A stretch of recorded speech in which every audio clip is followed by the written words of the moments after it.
So I think I'm conscious of the time, and this is quite a tight session, so I'm keen to get started. So thank you all for coming and joining this Concurrent Session 14, and thanks to you that have joined us online. So my name's Megan Moskos. I'm from the University of Adelaide and going to facilitate this session today. So I'm going to start by acknowledging the traditional owners of the lands from which we're all joining this session from today, including those of you who are joining us virtually, and pay my respects to elders past, present and emerging. So Indigenous housing is an enduring policy issue in Australia, and today's session provides a series of insights into the delivery of housing and support services to vulnerable First Nations people. Now, the structure of today's session is that we've got three presentations, two of which are in person, one of which is going to be undertaken virtually. So bear with us if we've got some tech issues. We're well in good hands, I understand. But our first presenter who's going to join us, and we're going to do about a 20-minute presentation, 10-minute Q&A session. And the first of our presenters is Megan Lawrance, is the CEO from Many Rivers Regional Housing Aboriginal Corporation, and she's going to talk to us today about asset management in Aboriginal community housing and some of the systems reforms that might be needed in that area. So thank you, Megan. Oh, there's a lot of Megans here today as well.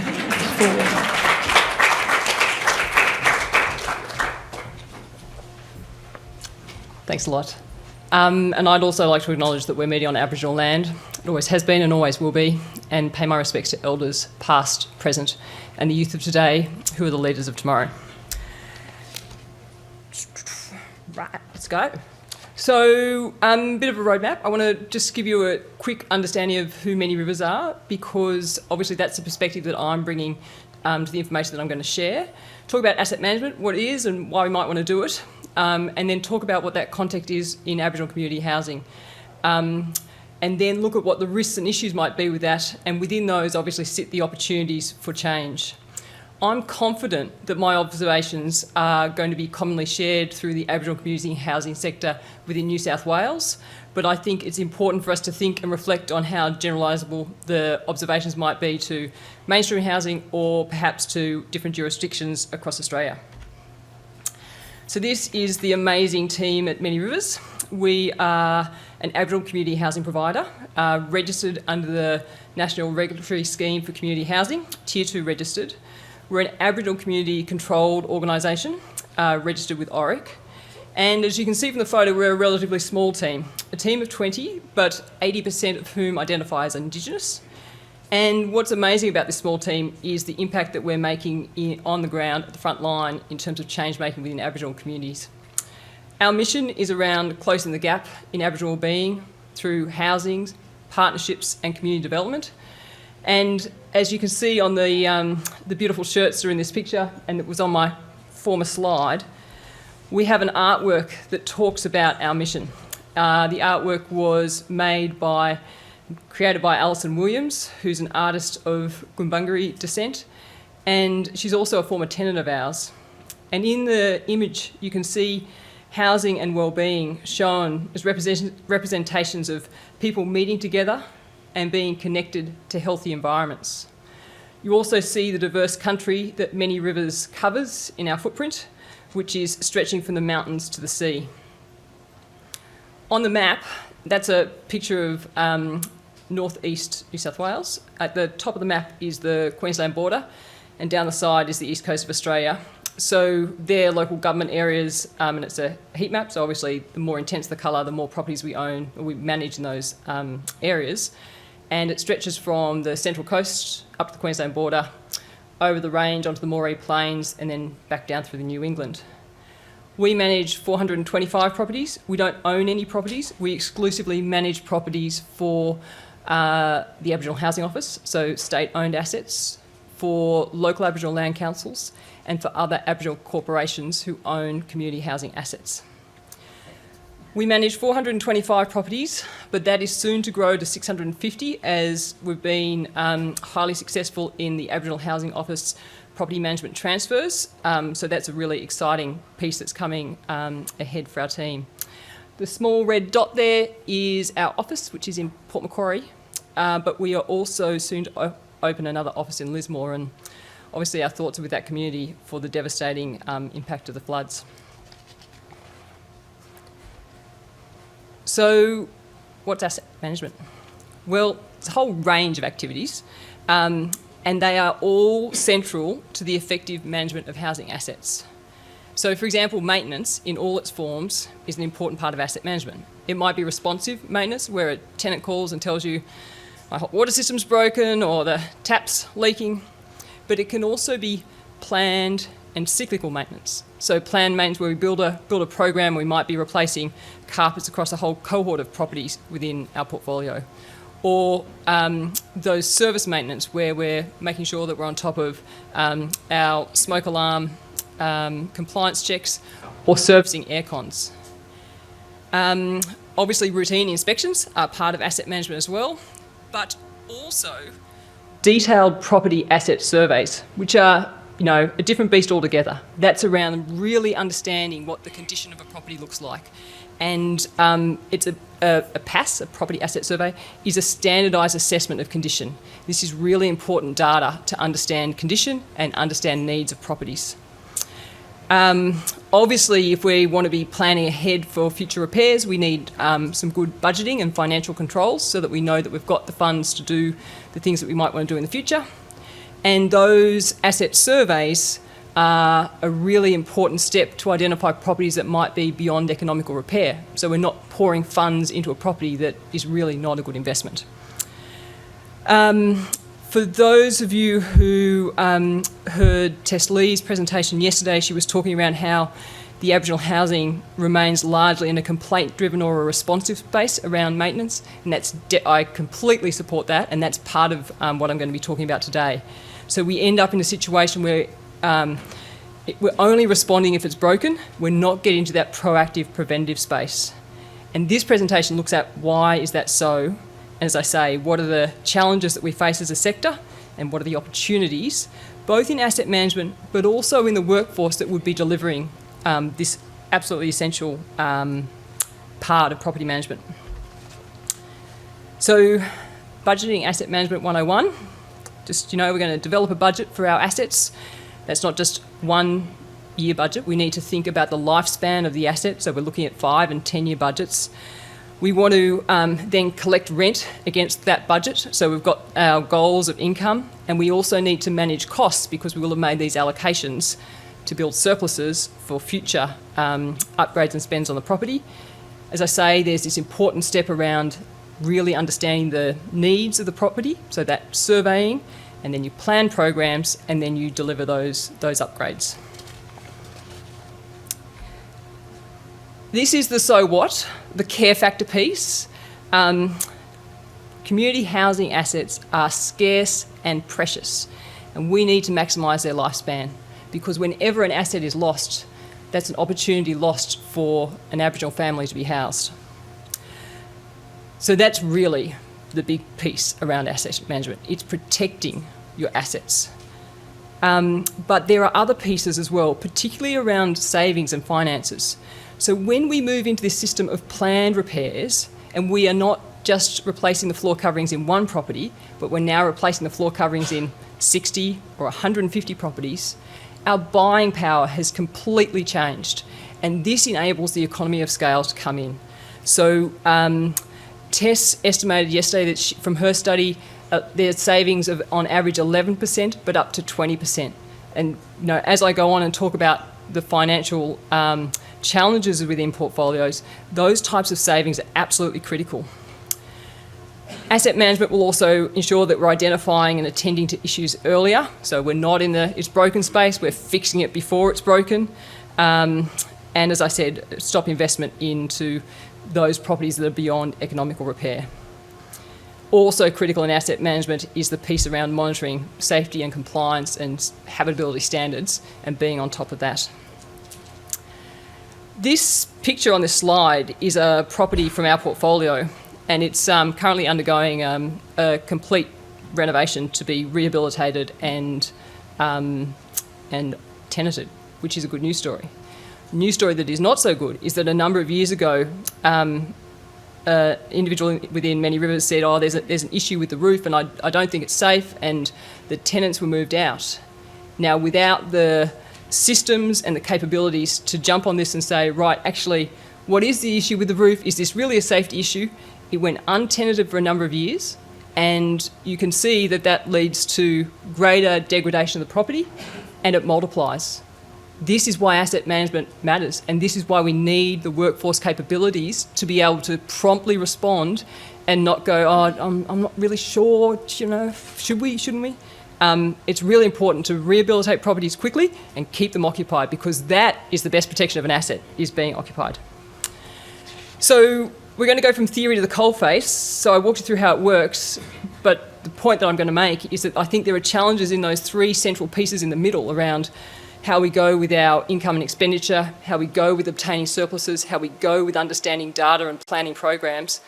And obviously if those three pieces in the middle struggle, we don't end at that pace where we need to end, which is delivering programs of upgrades. So where to begin? Let's start at the dollars. So these figures on the screen are real. They are for last financial year for 3 different communities that we manage properties for. The colourful bars are expenditure. So each type of expenditure is indicated by a different colour. So insurance is red, management fees, yellow is repairs and maintenance, land rates, blue is water rates. So you've got this bar of this is how much we're going to have to spend, and the black line is what the income was in that financial year for those different communities. So both communities B and C are remote communities, and I guess the obvious point to draw your attention to is that tiny, tiny margin. Sorry, what else I didn't say is this is on a per property average. So I looked at the portfolio and I divided it by the number of properties, and what that does is it balances out, good rent payers and, properties that need a lot of repairs and those who might not need so much. So it's an average per property, both in income and expenditure. I'd call out the very high insurance costs that are hurting that non-viable community at Community C. That community is classified as both a flood and a bushfire risk for our underwriters. And I would ask you, is that the cost of living on country? The repairs and maintenance costs in these models are absolutely wound down. They are wound down because we cannot afford to have communities, portfolios, sitting at sea, because obviously this is not sustainable, and what comes next? So what the team has to do is really assess around the essential need for repairs and maintenance to make sure that we're keeping these portfolios viable. In terms of the obvious piece is, okay, so you can control your costs down and you can maximise your income up. I am tremendously proud of what the team at Many Rivers have done in rent collection in the last couple of years. So our rent collection year to date for this financial year is 99%, but it's not enough. Because of the debt that the tenants are carrying, it really has to be 114%. So for those of you who are not into rent collection figures, the figure comes from as a proportion of rent charge. So we charge, X amount, and how much of a proportion of that did we collect? So obviously, if you've got a tenant who should be paying against a payment plan, you need more than just the rent. You also need to pay above that. That's where the 114 comes in.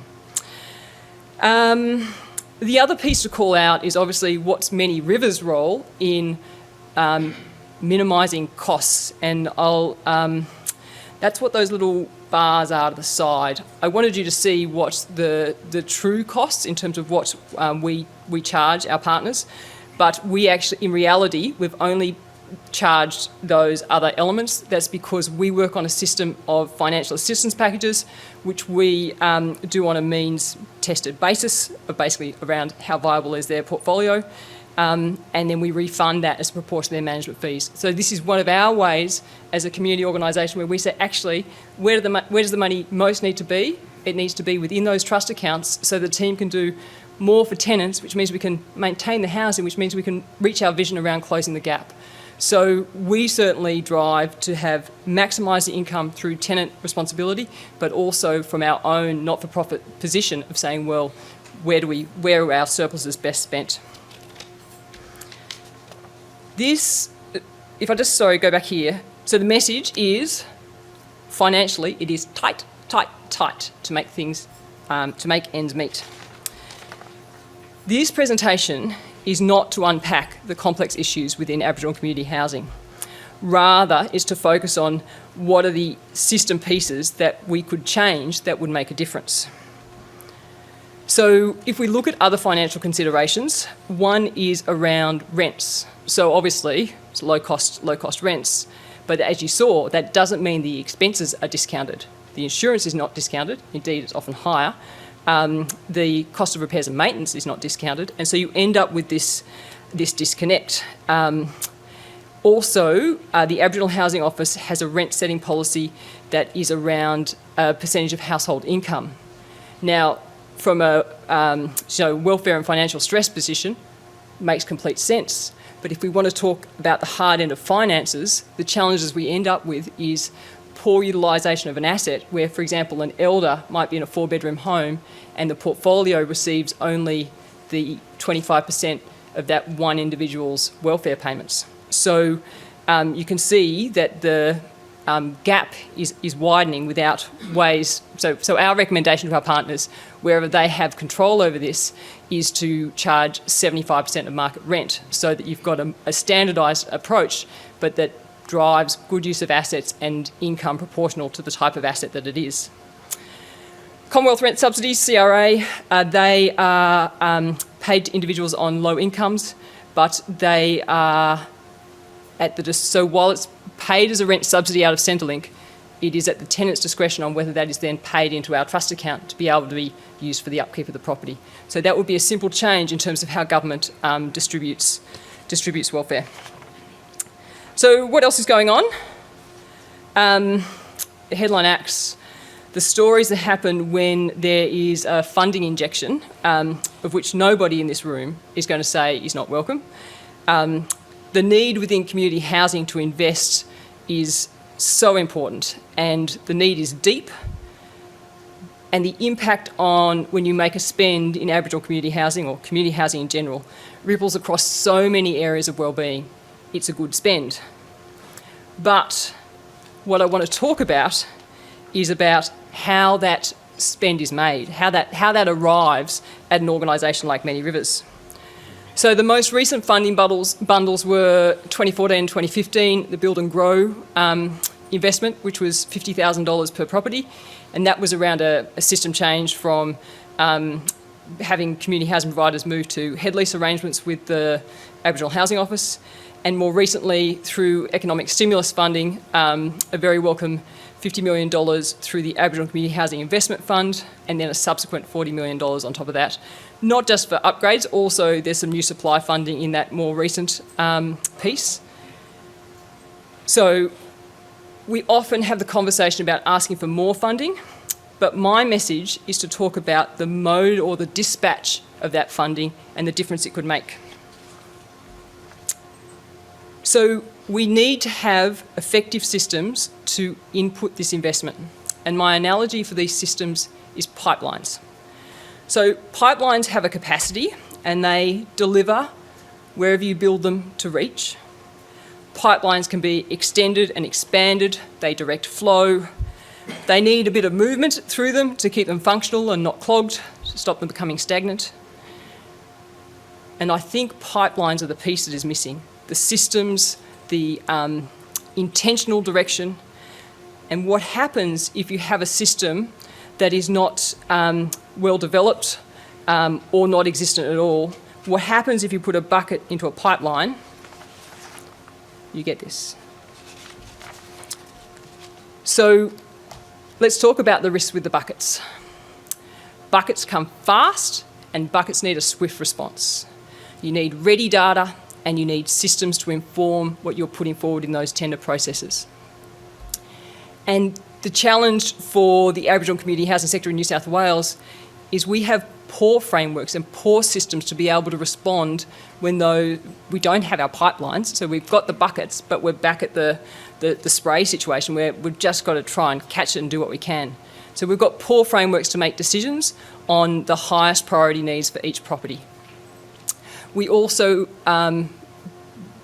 because of the buckets pieces, we might end up in a economy of scale situation at the bucket point.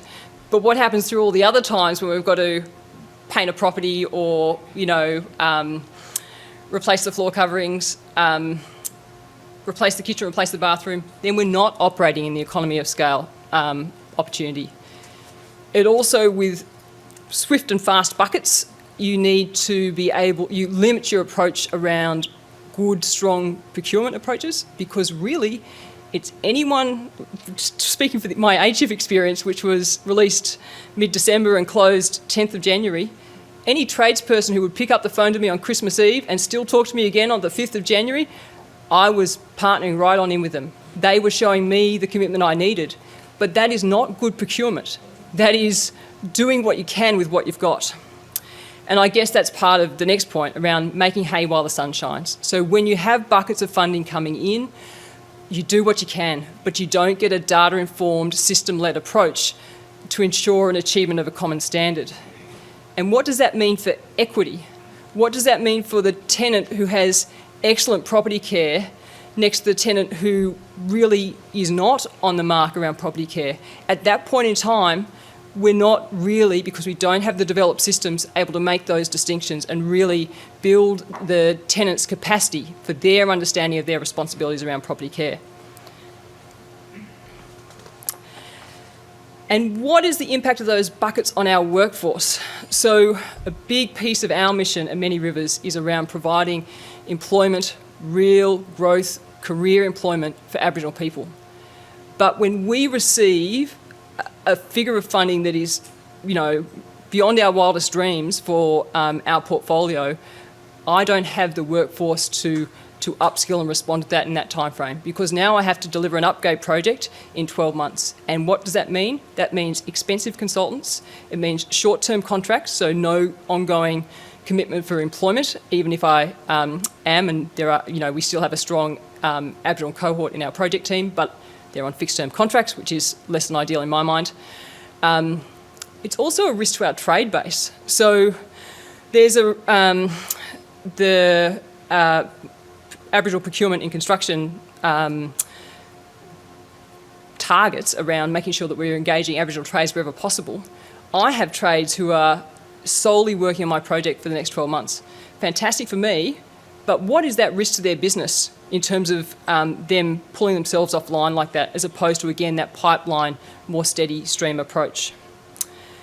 And the other piece that I would reflect on here is a question around organisational design, because I guess one of the things that I've been thinking about is about how we balance our trade knowledge, our asset knowledge, the really pointy stuff around managing a housing asset, and how we build that within the organisation. And we've got a pitch at the moment that we need to change up the way we talk about housing, and we need to create a dedicated assets team. Because of the reasons I've talked about, the limiting scope, we can build on it, but if they're at least working that responsive maintenance space and picking up the planned pieces where we can, then that's an opportunity. And interestingly, I'd make the same observation about the conference today, in the last couple of days. It is a risk to neglect the critical skill sets that sit within asset management. The video before Link Wentworth, there was a quote in there that said, what we've now learned is that housing is about people. No doubt. But it is also about the asset. And so my questions for us to reflect on as sector leaders is to think about where are the presentations around solar panel technology, around what's the right size, what's the best value, how do the inverters go, what's the latest advances in paint technology, how do we look at colour schemes? These things matters, because it is the person, but it is the asset as well. And that's the piece that I think we do well to keep at front of mind. Another piece around data and systems is that the Aboriginal Housing Office, when we manage state-owned assets, they hold the responsibility for planned maintenance within their remit, which means that it just limits our ability to grow that workforce and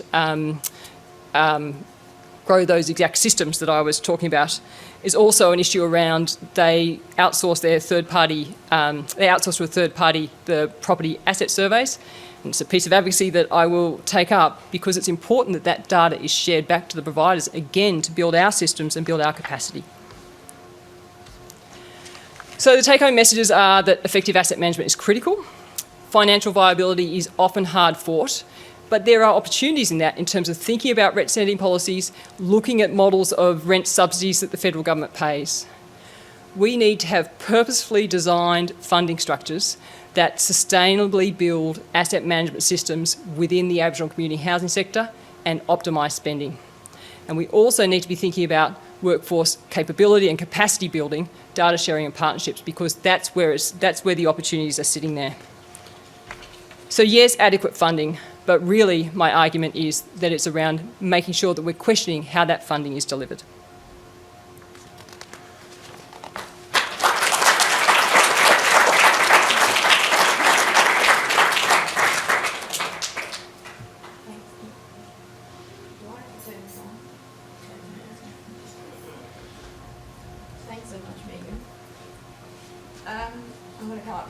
We've got a few minutes for some questions, and I've got some for you already. I feel like we should have done this old school. Anyway, the first question is from Anonymous. Have you had the chance to start developing frameworks for making decisions? Frameworks for making decisions. Maybe I'll walk you through what the, that coalface picture where, if you've got the academic vision, what's the reality? So our frameworks for making decisions are pulling property reports. So we have limited access to survey data, as I talked about, but routine inspections and the housing team. We brought everyone around the table and we said, right, what are the biggest needs for this portfolio? And we worked through that systematically. So the systems was around grouping together the types of upgrades. So, crudely, kitchens, bathrooms, floor coverings, painting. Is there an opportunity around solar panels? Air conditioning is particularly for the heat zone. And if we put in air conditioners, we said, well, we must also put in solar panels because otherwise the cost is prohibitive to the tenant. So we have a process, but I would definitely not call it a system. Thanks, Megan. The other one's more of a comment. And I also have a question, so I might start asking my own if others don't send some through. The central drive to ensure that properties are tenanted that underpins effective asset management is the key. Congratulations on the essential work that you do. So well done. I think we've got the time for one more question, and I'm going to take the chair on that. Can you talk a little bit about your workforce? Do you deliver the asset management in-house or do you outsource that? Can you talk a little bit about that process? Yeah, sure. So the current structure within the organisation is there's a housing team and they're responsible for both tenancy and asset responsibilities. So they would be raising work orders in that responsive space, which is generally where we're sitting. And then we have a set of registered trades. And again, we're always looking to diversify those trades and find Indigenous trades wherever that's possible. And essentially, then we're managing that through in terms of work orders and closing those work orders. And we classify work orders based on a standard classification system to close out. But without a doubt, every tenant survey, that's our weakness. So the comments are, the team's amazing, but the repairs are not happening fast enough. And it is a gap for us because we're not either staying on our trades to monitor that closeout or closing the loop rather than closing the gap, but closing the loop back to tenants to say, I know you asked about the back fence, but there aren't sufficient funds. And that's really and then what do you do with that? And this might come back to that system question, is that needs to be logged as pending maintenance. So we're building a list of those wish lists. It's not ideal because it's being tenant-led as opposed to expert eyes, trade-focused, which is my argument of what we really need to build conversations and skills in the sector about. But then you put it into pending maintenance, so when a bucket lands, you just pull your pending list and you say, that, can you quote this up? I need, 3 different trades to quote up this work, and you're away. So that would be the most rudimentary system. And we, as I say, it comes back as a piece where we're not getting the performance we want, and that's why my argument is we're going to split that piece between tenancy, so all of that piece around, sure, that's rent collection as well, but it's also really around the person-focused, the welfare piece. And what I'm seeing the gap is that what is it in many rivers that can drive us building the trade knowledge, building the asset knowledge, and building that piece of procurement, asset management, and that's a completely different head.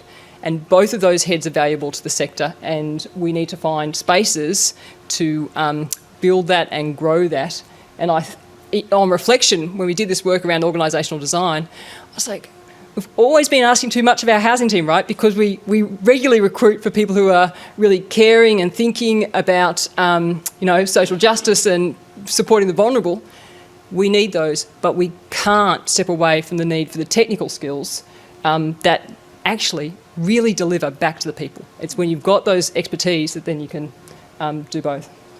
Fantastic. That was a great reminder.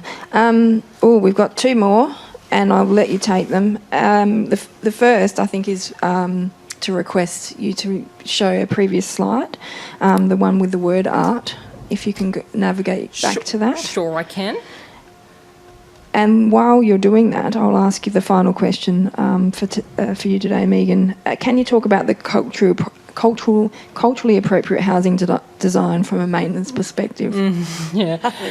So, and look, that's one of the pieces that are up there. How did I describe it? Probably does not match Aboriginal ways of living. So I don't think that I could, in my remaining 60 seconds or 2 minutes, give you the answer to that question. I think the answer would lie in lots of different spaces. It would be obviously connected to community, and that's not about the environment, that's about the people who make up that community and what their preferences are in terms of how they live their lives. It would obviously come back to the design questions, like the work that Tess Lee was doing, modelling around are you in a heat zone?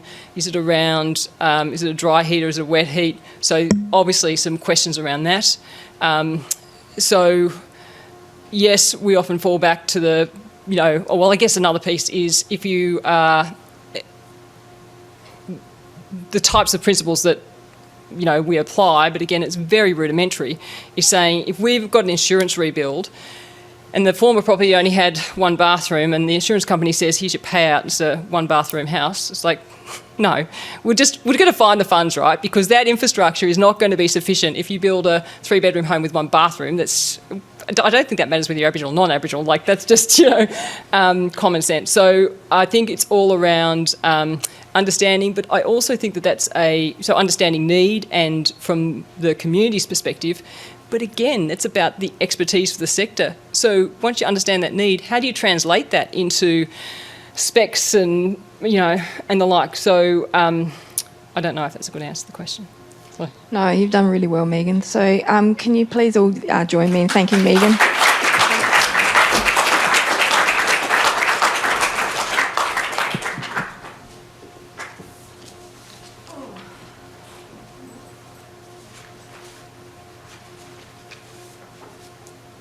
Now, I didn't think about that. I should have grabbed that when I was up here before. The next presentation is going to be joining us online. So I'm just going to bear with us a moment while we get them up. So we've got Ania Anderst and from the George Institute of Global Health, and Lola Ryan, South Eastern Sydney Local Health District. They're going to talk to us today about power and social housing service delivery for Aboriginal and Torres Strait Islander tenants. I'm hoping that they're there. Oh, there they go. Wow, this is Zoom on steroids. Hello. Hello. All right, I'm going to step away from the mic and let you take over, so good luck. Hi, everybody.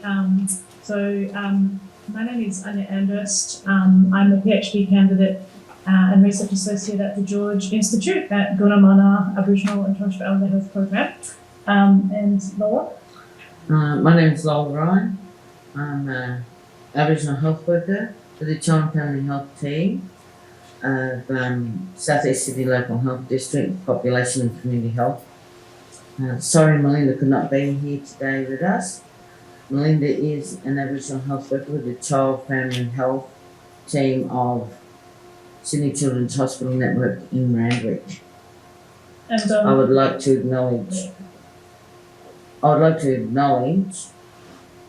and pay my respects to the Gadigal and Wurundjeri lands on which we meet, and extend that respect to all Aboriginal and Torres Strait Islander people from other lands who may be joining us today.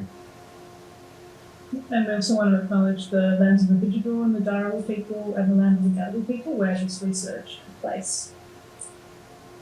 So just a really quick overview of the presentation today. So we're going to be presenting about power and social housing service delivery for Aboriginal and Torres Strait Islander tenants, and sharing the perspectives of healthcare, social service and housing providers in South East and South West Sydney, so in the urban setting. The presentation will firstly outline some key concepts around health and wellbeing from the perspective of Aboriginal and Torres Strait Islander people, some further context, talk through what the Healthy Housing Study actually is, what we found, and the way forward. Aboriginal and Torres Strait Islander people's concept of health and well-being is about more than just being sick. It's about connection to family, culture and spiritual beliefs. This is important in the context of housing and health. When we're talking about health, it's not just physical health, but a broader and holistic understanding of health that takes into consideration the importance of connection to community, family, culture and spirituality that leads to overall well-being.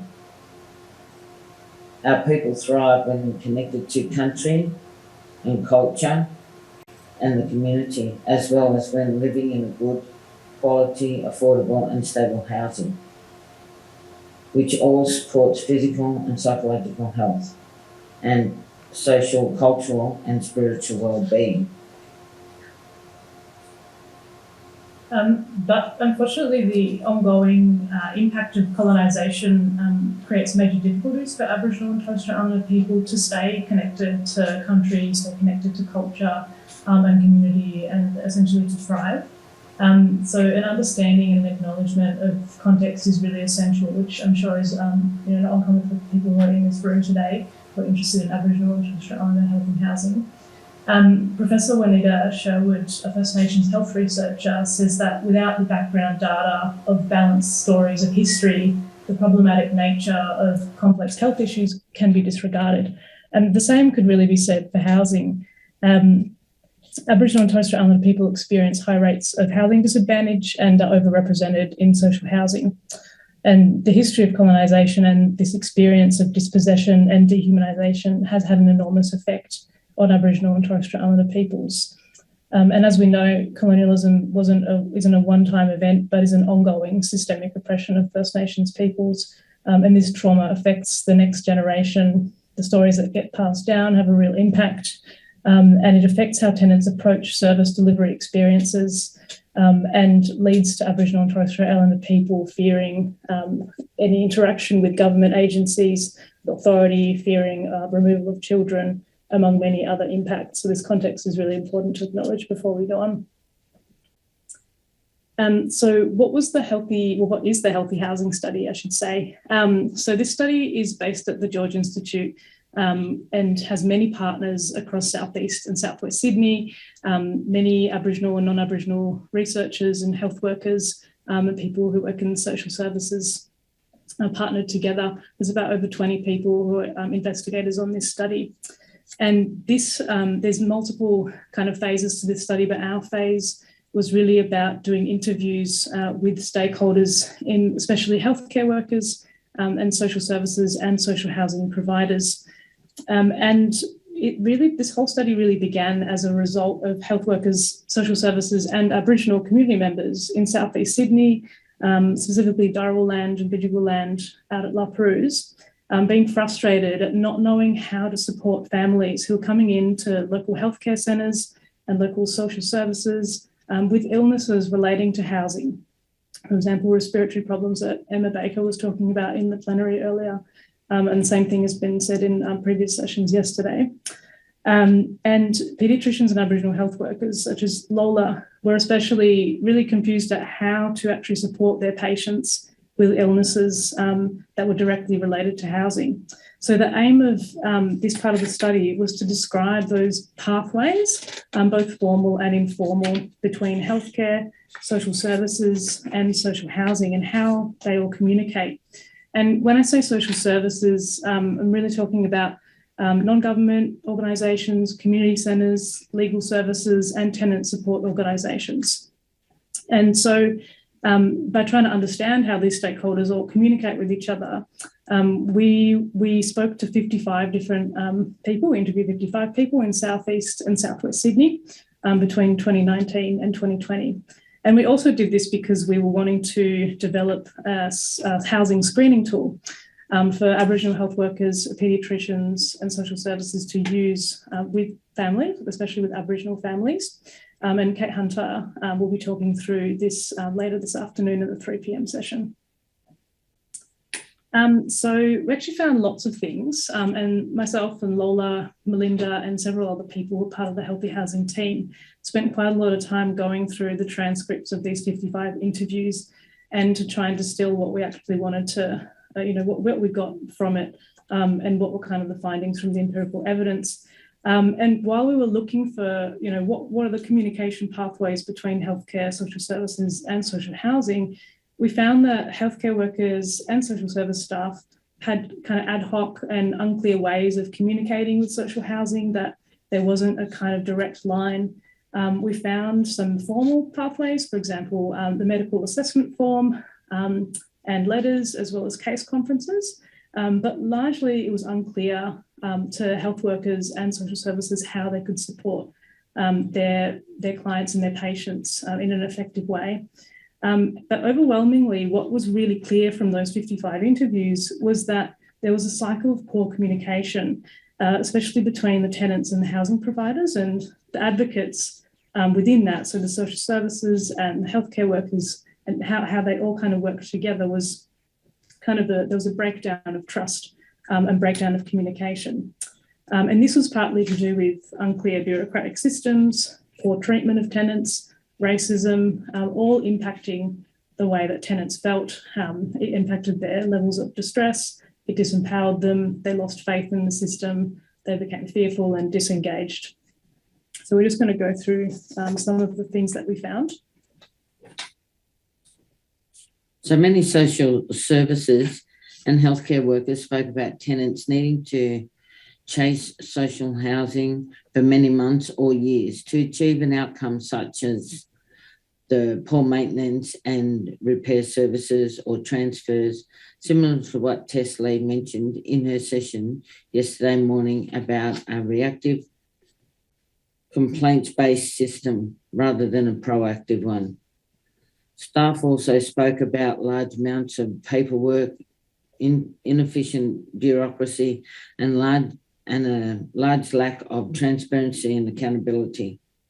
In this quote, 2 social service workers were discussing the experience of a housing provider losing a tenant's paperwork. Even though a tenant had stamped copies of lodged paperwork with her, the provider said the tenant hadn't lodged it. There must have been an error in the system.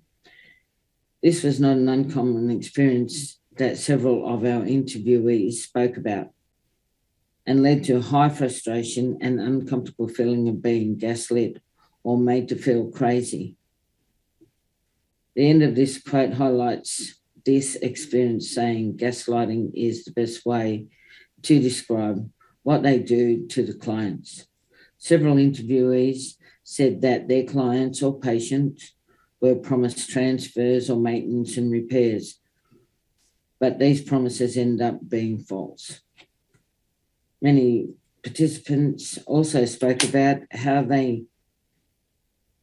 not being able to have repairs or maintenance had a major impact on their health and well-being, and also for their clients, and led to many clients giving up and no longer wanting to engage with housing providers. And the second quote here, in relation to the bureaucracy system, several participants spoke of the complexity of housing provider processing seeming to be intentional.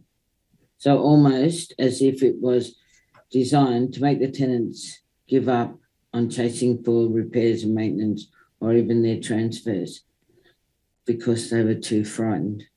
This quote also speaks of the systematic issue of limited housing stock. Another major finding is the treatment of tenants by housing providers being rude, disrespectful, or unreasonable. And Natalie Smith from the AHO alluded to this in yesterday's session as well, about the way people speak to tenants can be quite disrespectful.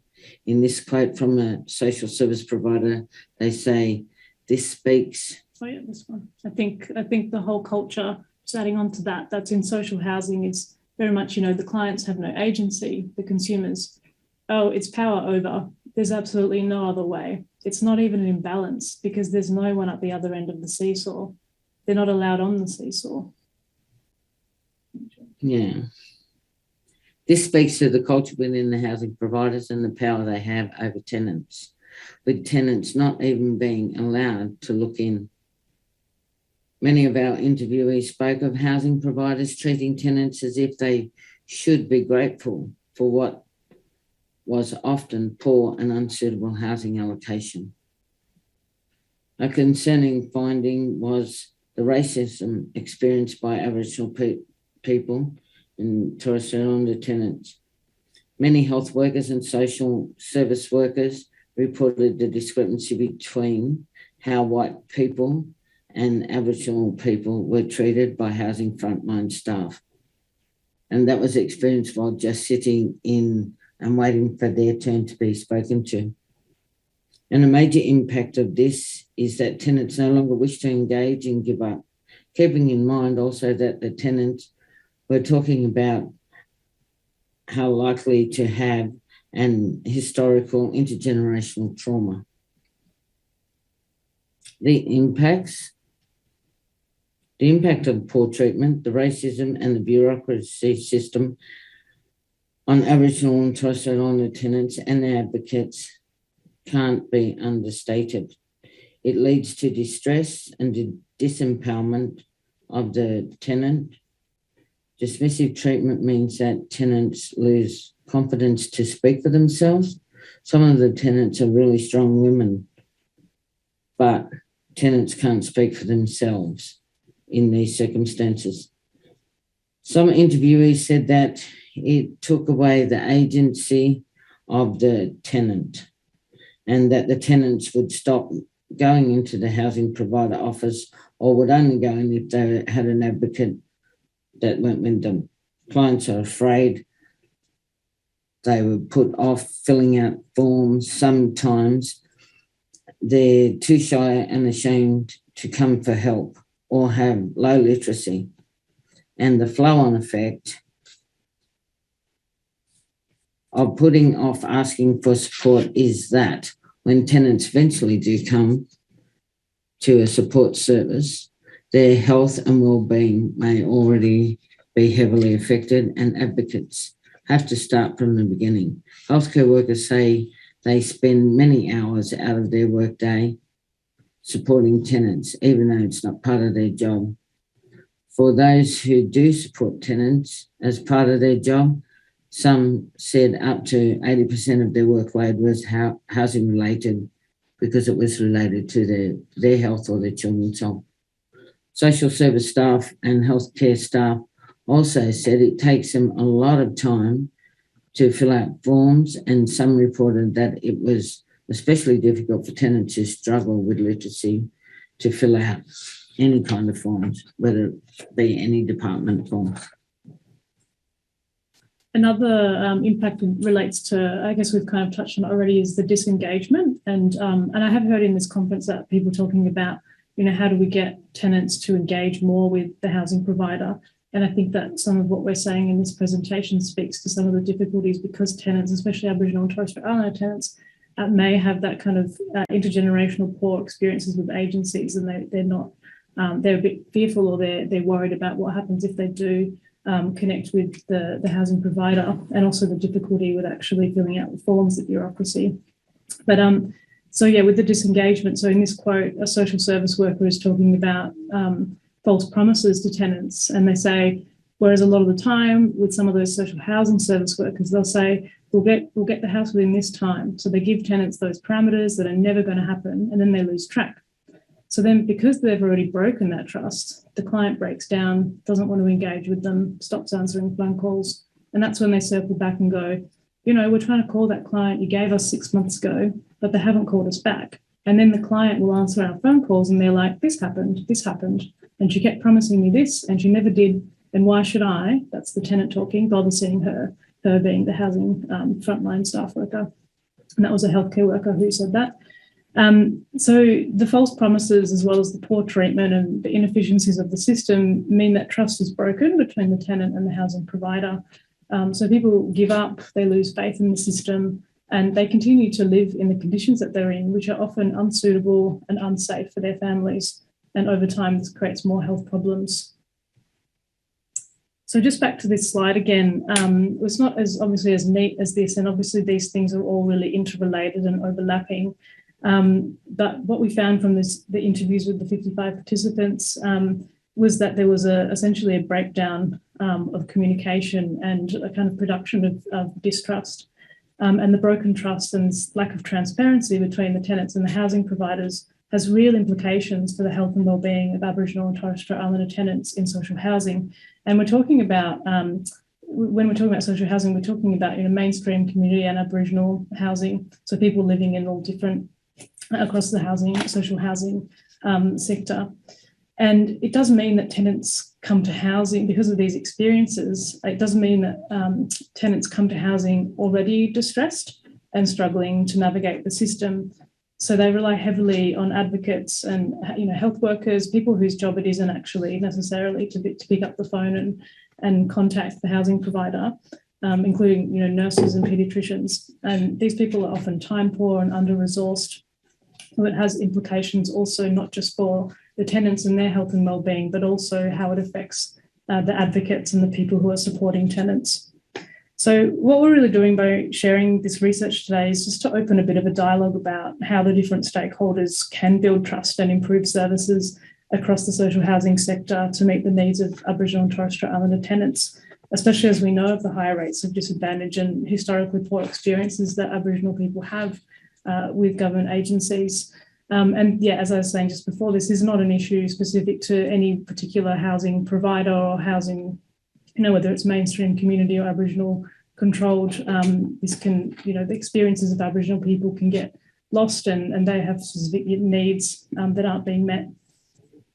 So I guess there is a way forward, and there's actually been quite a lot of research already done in what works for successful tenancy for Aboriginal and Torres Strait Islander tenants, including the report that Moskos produced and that was released yesterday. So solutions include non-judgmental, respectful, culturally appropriate service delivery, an increase in Aboriginal and Torres Strait Islander housing staff, including frontline and other areas of housing, the need for flexible and holistic client service delivery, and there being no one size fits all, which was also some of the findings from Moskos's report released yesterday. And really there needs to be an improved transparency and efficiency, especially for people with low literacy, for people who are multiply disadvantaged to navigate the system, just alleviate some of the frustration, not just for tenants, but also for their advocates who are often perplexed and are constantly chasing for basic maintenance and repairs and urgent transfers. And there needs to be improved communication and an understanding of Aboriginal and Torres Strait Islander people's context, the historical context of colonialism, and building greater capacity for culturally safe service delivery and trauma-informed service delivery. And this could occur through things like cultural awareness training for non-Aboriginal staff, especially frontline staff. And so I'll just leave you with a couple more quotes that speak a little bit to the way forward. So This social service staff worker said that, it's about the culture and changing the culture. So those client officers, the frontline housing staff officers, treating people with respect and understanding, valuing people, and that would make a really big difference. And then one other quote from our interviews from a social service staff member, talking again about that respectful approach, validating the story of the clients, because people are coming, from all walks of life, but there are some kind of broader things that have happened to, particular groups of people that housing staff could be cognizant of, and just be cognizant of that intergenerational trauma, and validating that would really make a difference to clients' lives.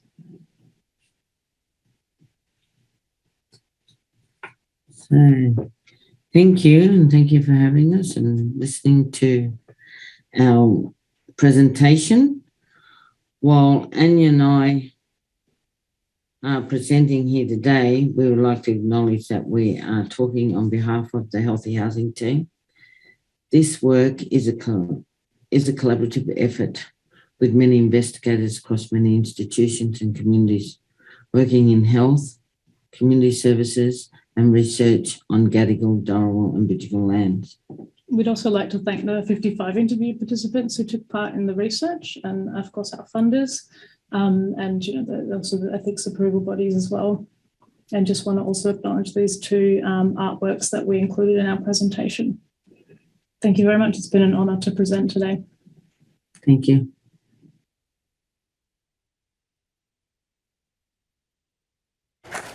Thank you so much, Ania and Lola. I think they can see me if I face this way. I can't see them though, but we'll go with it. We've got a few minutes for some questions. I have a big one for you. So I'll give you this one first, and then I might follow up if others don't send some through. Do you think that the way that housing and supports are provided is an exercise in colonialism?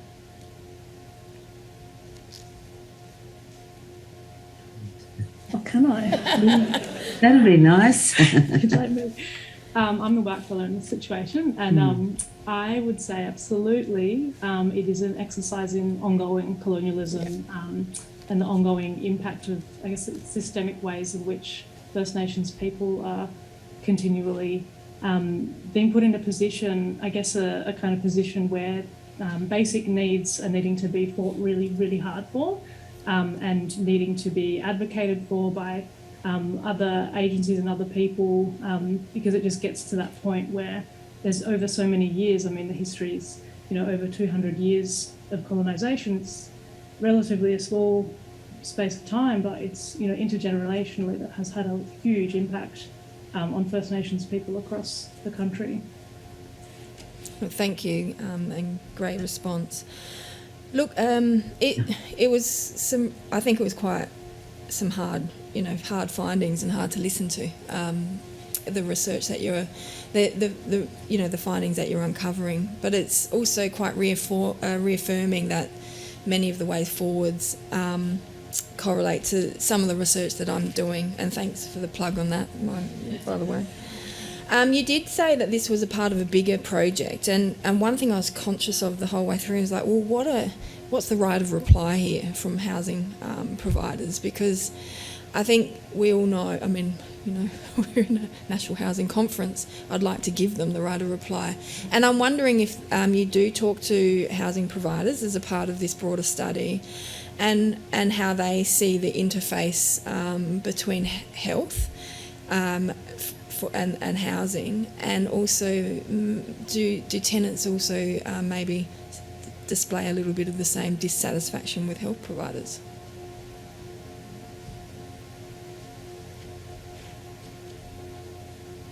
Sorry, I can't see their response. Well, we didn't do a lot of talking to housing providers, did we? We did actually speak to housing providers. Yeah. Yeah, it was more about we were trying to get a perspective by the tenants and the health workers and the social service workers, and the impact that it has. I don't know, the type. you better answer that because you've done most of the study. Because, you know, the Aboriginal health workers, us Aboriginal health workers, we were still trying to do our job plus be a part of it. So the George Institute done like most of the research. We did actually, just to clarify, we did actually speak to housing providers.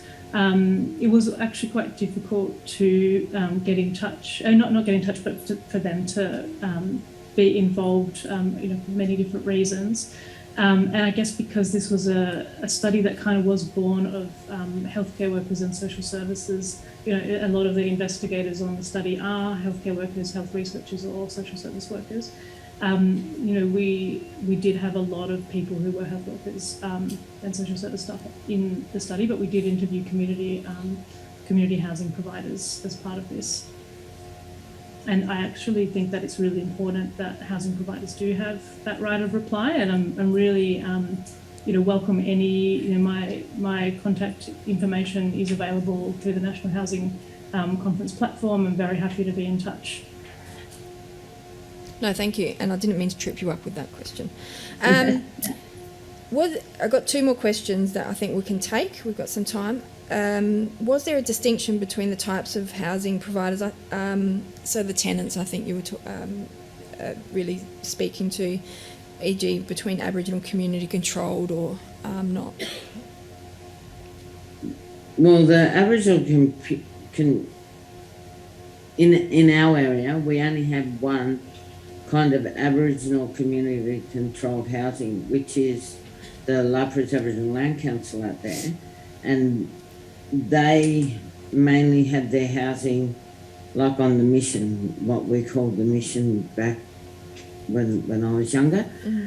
And so the Aboriginal Housing Office, when we're going, like trying to get maintenance or anything, you can't ring them because they just tell you that you have to go through, for our area, the Maroubra office, and the maintenance is done through a maintenance line and stuff like that. So it's a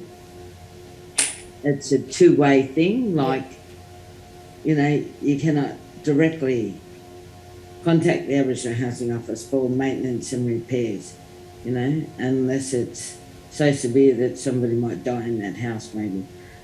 But yeah, we found that there was a lot of outsourcing of maintenance by housing providers across the board, and that actually made it difficult. And there was a lot of some of the accounts from the interviews were that, you know, we tried to get in touch with housing, but they just kind of palmed it off because it's to the maintenance people, and the contractors are the ones who need to be on top of that. And that actually meant, in some ways, that they were kind of treating it like they weren't accountable for what was, you know, housing that they were managing, but because it's the maintenance that's being outsourced, it just kind of falls onto the maintenance. And they also need better contractors, because sometimes the contractors will come out and do half the job and say that they're coming back, but they don't. And then, but with New South Wales Housing, it's ticked off. Oh, but your maintenance was done, but it wasn't finished. Oh, can you prove that they didn't finish it? Well, maybe, because maybe the plumbing still leaks into the lounge room or something. And why should we have to prove it? Why don't they believe that the maintenance didn't finish the job? Because the maintenance have already put in the paperwork to say that they finished the job. But it's up to us to prove that maintenance didn't finish the job, you know? So that's a bit of conflict there. Oh, look, I think your research is really highlighting this link between health, housing, and also the planned maintenance, plan versus responsive maintenance that we've heard about during these sessions. So it's been really useful. Look, I'm conscious of the time. I'm going to give you one question because I'm facilitator and I really like this question. And I do think it points to another important issue that we're hearing about, which is workforces. Do you think the good outcomes in this space are largely dependent on the goodwill of individual and other adjacent workforces? I think it's a really, really great question, and actually speaks to some of our findings as well. There was so much in these interviews and it was impossible actually to try and narrow down what we wanted to say. But we actually found that it really depended on which housing frontline worker you got, whether you actually got an outcome or not, and whether somebody who was working for a particular housing provider, or someone within that housing provider actually felt like, you know, they escalated it themselves, or they had the know-how and the experience to know what to do, because also we found that there was a lot of inexperienced frontline housing staff, and there was a high turnover as well. But with the inexperienced housing staff, it meant that they didn't necessarily know what the processes were themselves, and also led to confusion by the advocates and the tenants as well. So I think that is part of it, but it shouldn't be that way, and it shouldn't be up to individuals to be, you know, for the goodwill of individuals to be doing. There should be processes and systems that are in place, and culturally safe ways of working, especially when we know that Aboriginal and Torres Strait Islander people are overrepresented in social housing, to be working in a way that, you know, meets their needs. Excellent, thank you. I'm going to have to cut you off, sorry. But can Will please join and thank Ania and Lola.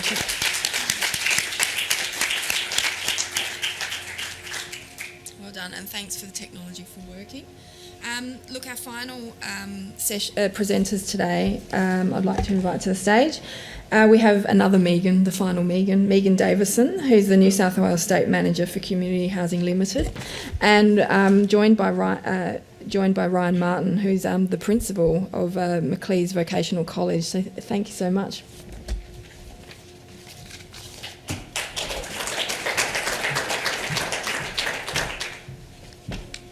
Thank you. Hello everybody, good afternoon. Before I start, I would like to respectfully acknowledge that we're meeting on the traditional land of the Wurundjeri people and pay our respects to the elders past, present and future, and any other Aboriginal or Torres Strait Islanders communities that are here today. Sorry. We are excited to be here today to present the Ginderberry Mums and Bubs program. This program has come about from a partnership between New South Wales Land and Housing Corporation, Mcclay Vocational College and CHL. The program can be found on the mid-north coast of New South Wales in Kempsey, which is about 400 kilometres north of Sydney. And currently, and cross fingers, is still currently reasonably dry. CHL, as a Tier 1 community housing provider, provides homes to over 11,000 people nationally and in New South Wales, and particularly the mid-north coast, along with ACHL, which is Aboriginal Community Housing Limited and part of the CHL group of companies. We have close to 2,000 properties on the mid-north coast. And as of the last year, in Kempsey, we are currently managing close to 80% of all the social housing. The last socio and economics index for disadvantage, Kempsey was identified as an LGA of disadvantage. So what is great about this program is it's an example of what an investment in housing, coupled with carefully tailored education program, it can break the cycle of disadvantage and bring benefits that will last a lifetime, not just to the individual but to the wider community. So thanks to a 5.5 million New South Wales government investment in social housing, CHL and Mcclay Vocational College partnered to assist young Aboriginal and Torres Strait Islander mothers into secure, safe and affordable homes while pursuing their education. This funding has allowed us to develop 22 two-bedroom units just across the road from the college, so that's brilliant. And at least 6 of them at the moment are dedicated to the college's Mums and Bubs Centre. And we're hoping the housing part of the program has only been going for 6 months. And we hope as it develops, more of those units will be allocated to young mums. So before I put on a video so you can actually see the program yourself, I will pass over to Ryan to give you a bit of an overview of Mcclay Vocational College and all the fantastic work that they actually do.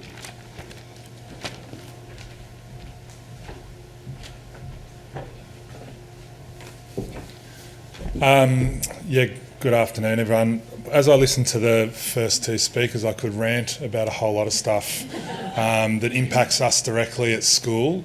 And I think it was Lola and Ania that were on before. There's a number of things I'd love to be able to share with them about this partnership and some of the ways that we've been able to give insight to CHL around exactly what's happening for our kids at school. I've been at the school now for nearly 18 months, and my predecessor, Mark Morrison, a larger-than-life figure and probably is a little bit like the pseudo-mayor of Kempsey, is now down in Sydney, but he was very much involved in orchestrating this partnership, and I suppose I feel pretty honoured to be picking up on it as it's implemented within the school.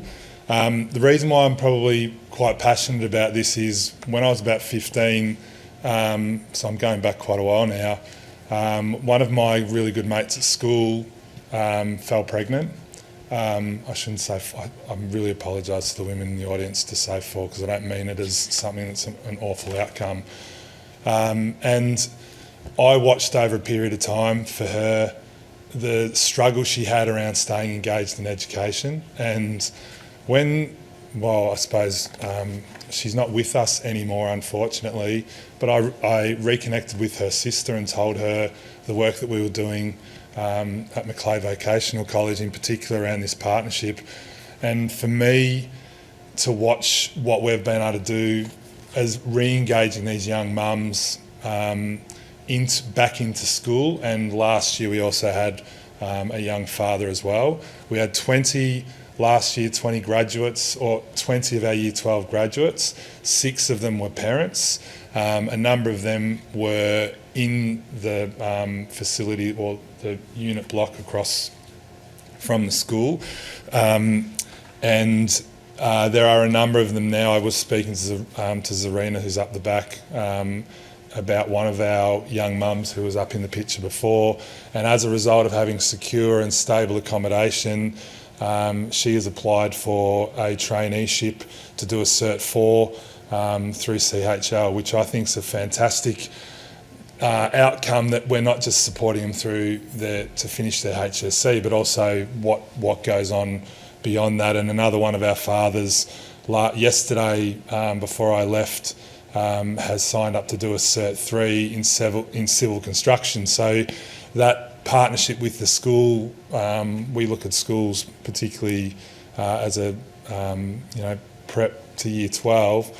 We're now talking very much about that Year 13, and Year 13 can be a number of years after they technically leave us, and we're not funded to keep working with them, that we stay involved with them pretty heavily around making sure that we support them both in housing and then with their future employment and training. So Mcclay Vocational College is a special assistance school. We operate from grade 9 through to 12, and then obviously we're supporting them in that Year 13. Our cohort is around about 80% of our students are Aboriginal and local Dunghutti mob. We employ about 40% of our staff. We're a pretty big staff. We've got a lot of a big support team. They are local Dunghutti mob, which is really important to us, and they do a huge amount of work for us both inside and outside the community, particularly being a real link for us around young people that don't have stable accommodation, and then for us to pick up that work. We, at the school, fund as a way of trying to draw together a whole lot of services within the community, the Kempsey Community Suicide Prevention Strategy. So we have someone working on site with some social workers that manages that as well, because unfortunately that is a monstrous and tragic issue for us in Kempsey, and we're not alone or isolated in Kempsey to have that challenge. So that's a piece of work that we do.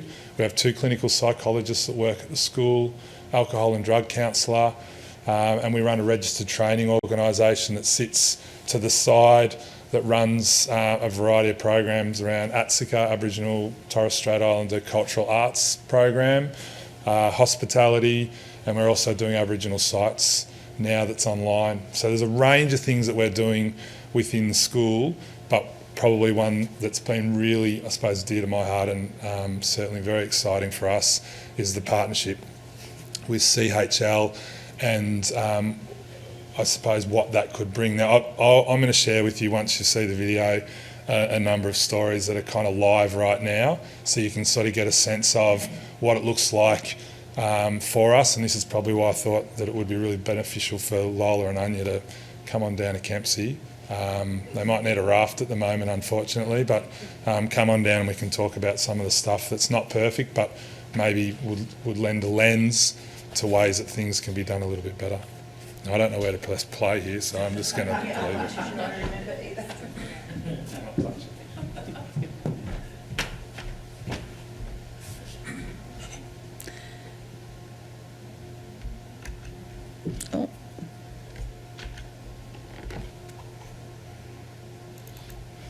Oh, I did it, yes. I apologise for the start of the video.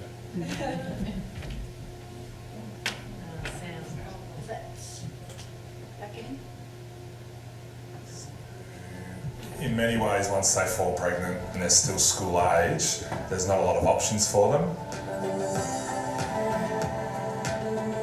The full name is actually Nungu Dalago Ginderberry, which means Mother Child Happy Place. It's a program designed to help young women complete their education, because a lot of young mums have dropped out falling pregnant or caring responsibilities, and they don't even get to complete year 9 or beyond, let alone get a job.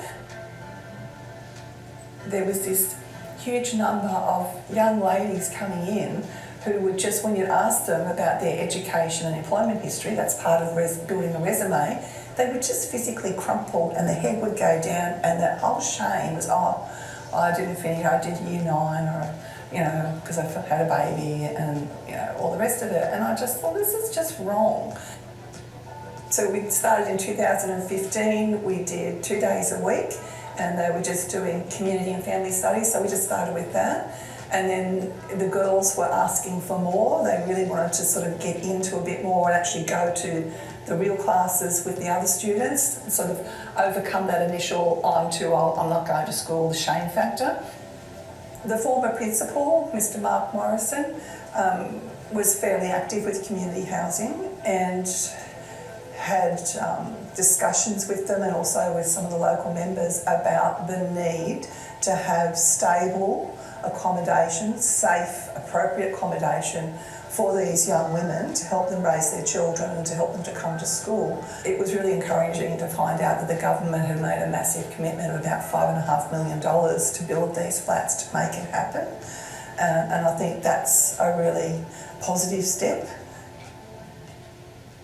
Here on the Mid-North Coast, we have a huge population of homeless people or people that are couch surfing.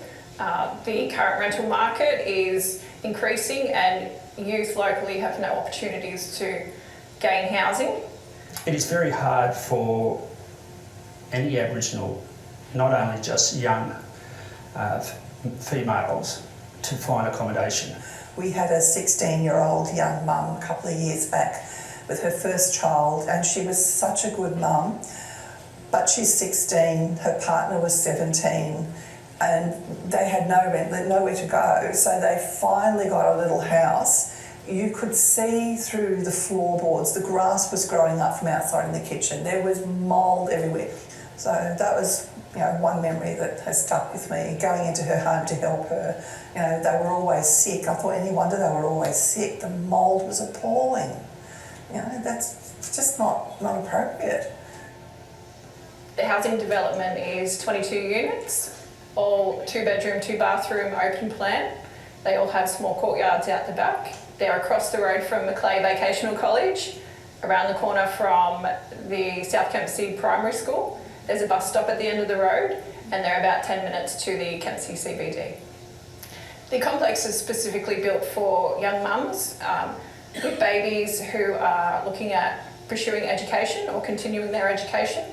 Mcclay Vocational College's role within Ginderberry is to provide schooling, food assistance, education. It's the girls' main support network, and everything that we do for the mums here is provided and funneled through the vocational college. Not just about the girls getting their HSC, it's a holistic program in identifying the barriers to getting employment or finishing an education. Housing is a huge one. You can't commit to study and getting a job in that, trying to mind a child while you're homeless. Our program is unique in that we bring all the services here, we pick them up, we provide meals, we have a regular drop for those that are struggling. We get food donated from the food banks at the end of the week, so we can take fresh fruit, vegetables, meat, bread, healthy stuff. We try to promote healthier lifestyles. We have the RTO here, so we can actually do the vet qualifications. They don't have to go to TAFE and try and find childcare, and sometimes courses run at night, and it's just not doable, and they just, it goes in the too hard basket. And that's what's unique about this program, is we help enable and encourage the girls. We do this one-stop shop approach, bring everything here. You have to make the service fit the needs of your client base, not make your clients fit the need of the funding or what your organisation's about. I guess that the whole thing is to try and break that cycle from social housing. And with education, they could go from social housing to affordable housing and then own their own property. And this is great having this across here. They've got somewhere really nice that, they can, if they clean up, it actually looks clean and tidy. Hinges in the kitchen aren't falling off and things like that. Yeah. Something to give them a sense of self-worth and a bit of pride that they are worthy of having a nice home. A lot of times they feel like they're not good enough. Of our 20 Year 12 graduates, which is a great result for us, 6 of them were parents, and a number of them are living across the road as part of that CHL Ginderberry Centre partnership. So that to us says that it works. I'm hoping that the future of this program is that it will continue on for a few more generations yet and help to make those differences, because there's always going to be young women who start a family for whatever reason, and we shouldn't be judgmental about why they've fallen pregnant or what's happening. We just should be supportive and allow them to continue their education and raise healthy children. Places like this need to continue into the future, to be there to support these young ones, help them achieve those dreams and goals. And I think that a lot of other communities should look at the model and maybe consider, can we do this here?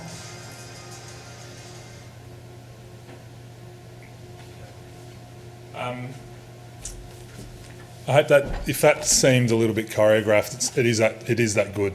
So legitimately, it is. It's an unbelievably solid program, and I think one of the things that I've inherited. So I'm not here to tell you that I did this all, because I certainly didn't. Sue's a beast.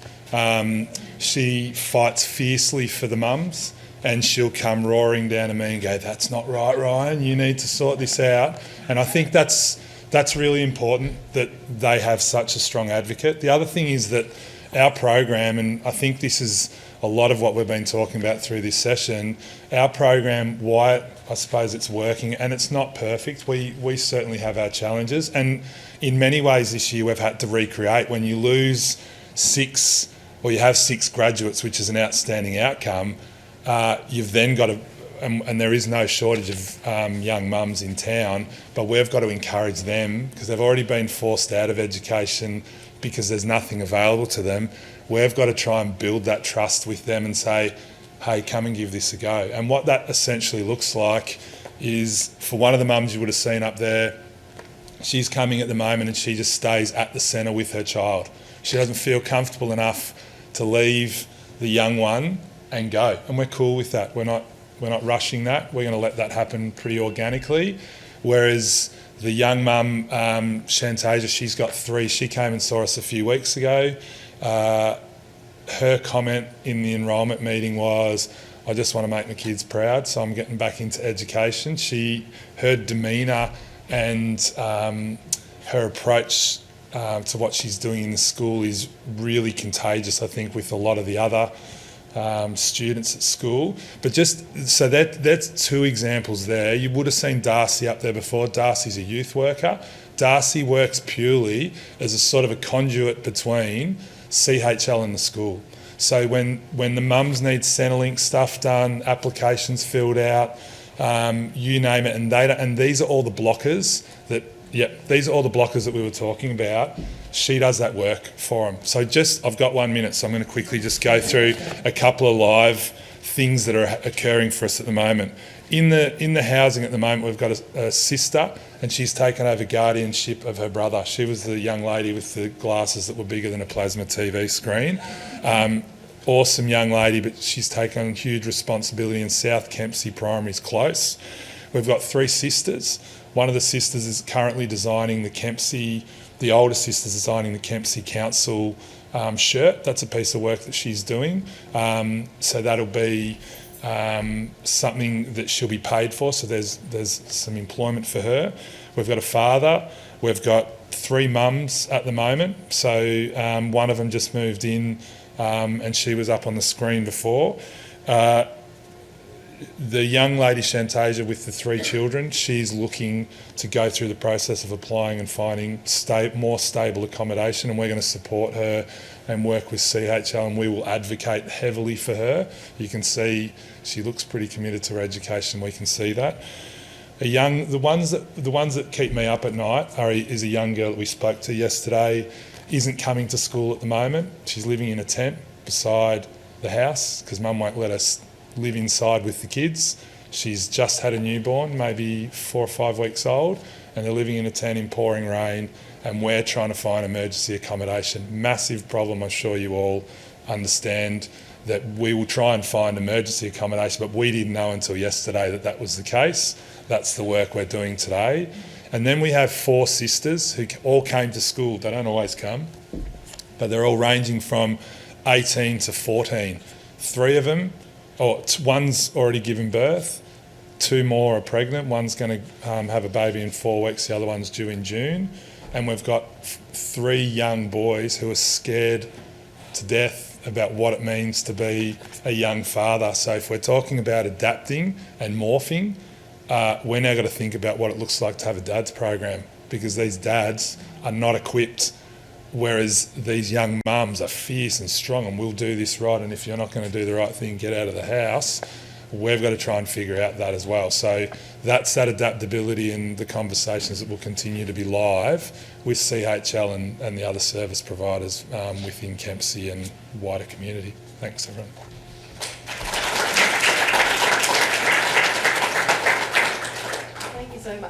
Thank you so much, and it's so good to be finishing on hearing about such a positive program, so well done. There's a couple of questions, and I know that people want to get to afternoon tea, so I'm going to allow 2, and then people can go, and I'm sure people, if you want to take questions after, please come up. So the first is, where do the mothers' families move to once they finish the HSC, or if they don't complete their education goals? What links to home services are there in these communities?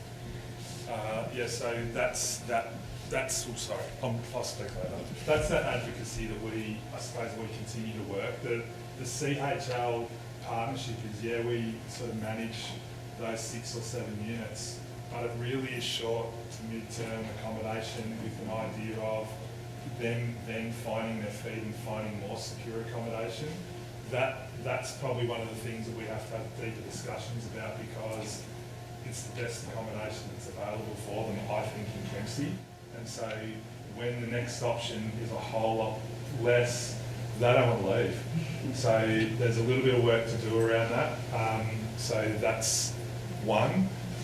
In regard to the other young mums who don't have that accommodation at the moment, we just have to look more widely around what's available accommodation-wise. But in Kempsey, on any given night, there'd be 50 or 60 young people that don't have stable accommodation. That's probably being quite generous, because it's probably worse.